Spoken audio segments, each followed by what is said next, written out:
Ang Acts chapter 13 verse 39 ay nagpapatunay na ang naligtas ng minsan ay ligtas na magpakailanman. Sabi sa verse 39, "And by him all that believe are justified from all things, from which ye could not be justified by the law of Moses." Paano ba tayo mapapatawad sa ating mga kasalanan o mapapawalang sala? Ang sinasabi niya, at sa pamamagitan niya, yung him ay si Jesucristo, at sa pamamagitan niya, ang lahat ng sumampalataya o nagsisisampalataya ay pinawalang sala. Nangangahulugan, ikaw ay na-justified o pinawalang sala, tinanggal lahat ng kasalanan sa iyo. Ang litaw, naging inosente ka sa harapan niya, wala ka ng kasalanan, naging perpekto ka. Sabi niya, from all things, wala ka ng kasalanan, pinawalang sala ka sa lahat ng bagay.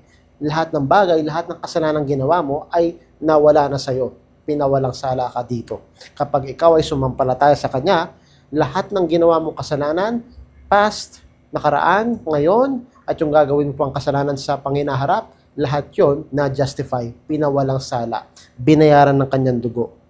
From which, ito ang kabaligtaran, from which you could not be justified, kung sana hindi kayo mapapawalang sala sa pamamagitan ng batas ni Moises o ang kanyang mga kautusan.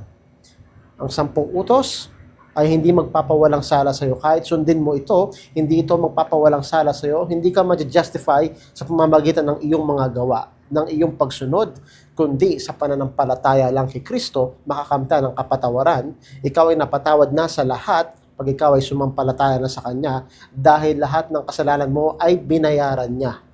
At walang halong pagsunod sa kautusan, kundi ang pagtitiwala ng buo sa Kanyang ginawa ang dahilan kung bakit ikaw ay pupunta sa langit at wala ng kasalanan sa iyo na ihahatol dahil lahat yon na-justify na, pinawalang sala. Kailan to nangyari? Kapag ikaw ay sumampalataya kay Kristo. Ito ang dahilan kung bakit ang naligtas ng minsan ay ligtas na magpakailanman.